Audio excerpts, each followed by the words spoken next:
सत्ताधारी Nepal communist party में मचे घमासान के बीच नेपाल की सियासत में अचानक हलचल बढ़ गई है। पार्टी के अंदर से ही बगावत के प्रचंड तूफान का सामना कर रहे ओली ने गुरुवार दोपहर अचानक राष्ट्रपति से मुलाकात की। वे आज देश को भी संबोधित करने वाले हैं। इससे तमाम तरह की अटकलें शुरू हो गई हैं। ऐसा माना जा रहा है कि वे आज प्रधानमंत्री पद से इस्तीफे का ऐलान कर सकते हैं। इस बीच पार्टी में बगावत का बिगुल फूंकने वाले पूर्व प्रधानमंत्री और पार्टी के वरिष्ठ नेता पुष्प कमल दहल ने भी सुबह पार्टी नेताओं की बैठक की। इस्तीफे की अटकलों के बीच नेपाली पीएम ओली ने अपने निवास पर कैबिनेट की एक इमरजेंसी बैठक की। इसमें नो कॉन्फिडेंस मोशन से बचने के लिए संसद के बजट सत्र को विघटित किए बिना रद्द करने का फैसला लिया गया। यह फैसला पीएम ओली के बालूवाटार स्थित सरकारी आवास पर हुई कैबिनेट बैठक में लिया गया। ओली को डर है कि अगर संसद का सत्र चला तो उनके ऊपर इस्तीफे को लेकर और दबाव बढ़ेगा। ओली को यह पता है कि 44 सदस्यीय स्थायी समिति में केवल 15 सदस्य ही उनके पक्ष में हैं। अगर वे बैठक में शामिल होते हैं तो उन पर इस्तीफा देने का दबाव बढ़ जाएगा। बैठक के पहले दिन ही ओली और प्रचंड के बीच तीखी नोकझोंक देखने को मिली। प्रचंड ने जहां सरकार के हर मोर्चे पर फेल होने का आरोप लगाया, वहीं ओली ने कहा कि वह पार्टी को चलाने में विफल हुए हैं।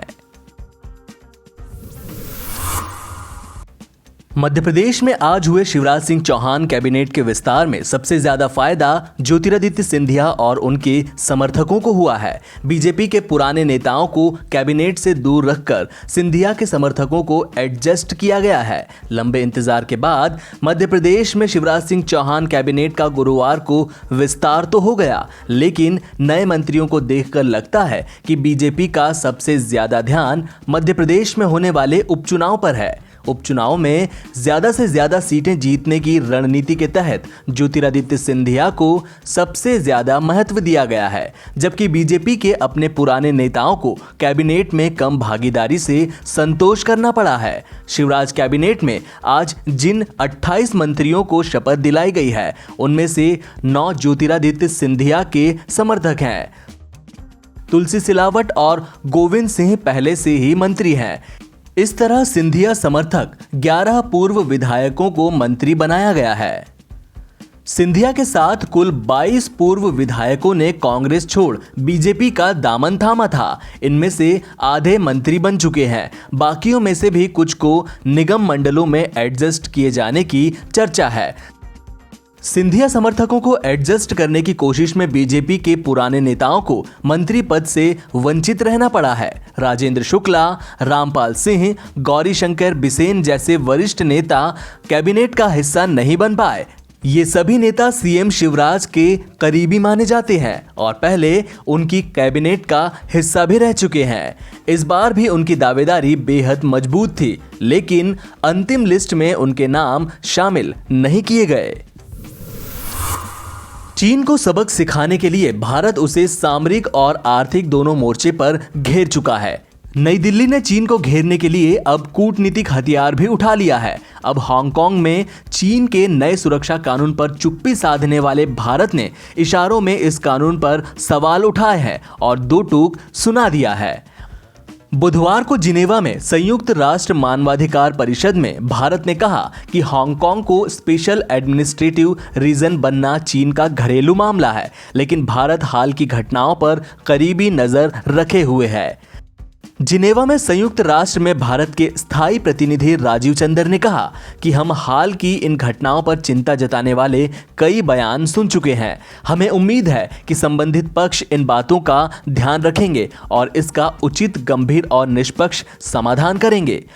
हालांकि भारत ने अपने बयान में चीन का नाम नहीं लिया। भारत ने यह बयान दुनिया में मानवाधिकार स्थिति पर हो रही चर्चा के दौरान दिया है। भारत ने पहली बार हांगकांग के मुद्दे पर बोला है। वास्तविक नियंत्रण रेखा पर चीन के आक्रामक रवैये और पिछले महीने गलवान घाटी में भारत और चीन के सैनिकों के बीच हुई हिंसक झड़प के बाद भारत का यह बयान आया है। दोनों देशों के बीच पिछले 1 महीने से ज्यादा वक्त से लद्दाख में तनाव चल रहा है। भारतीय रेलवे ने अपने इतिहास में पहली बार सभी ट्रेनों के समय पर चलने का अनोखा रिकॉर्ड बनाया है। यह रिकॉर्ड 1 जुलाई को बना है।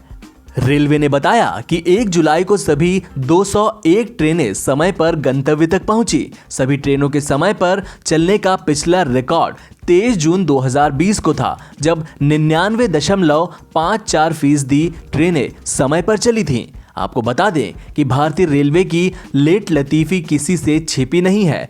इसे रेलवे की बड़ी उपलब्धि माना जा रहा है। हालांकि एक हकीकत ये भी है कि अभी कोरोना महामारी के कारण देश की सभी रेगुलर ट्रेनें नहीं चल रही हैं।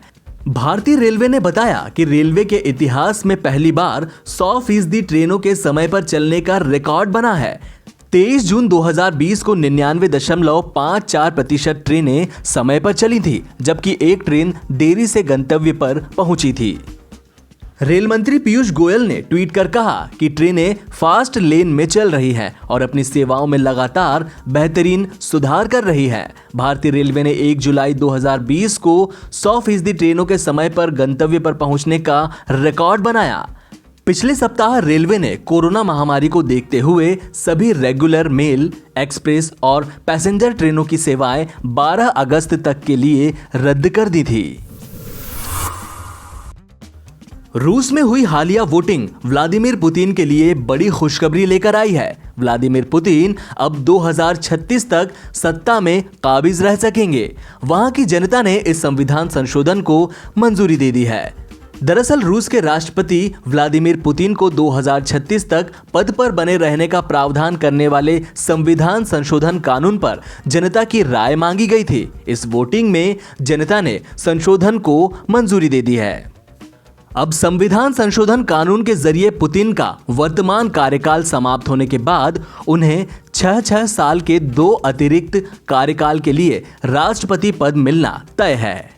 कोरोना वायरस महामारी की वजह से वोटिंग स्लो भी हुई थी। बूथ पर लोगों की भीड़ नहीं लगाई गई। इस दौरान पूरी वोटिंग 1 हफ्ते में हो पाई। संविधान में किए गए संशोधन के लिए जनता को विश्वास में लेने के वास्ते पुतिन ने बड़े स्तर पर अभियान छेड़ा था।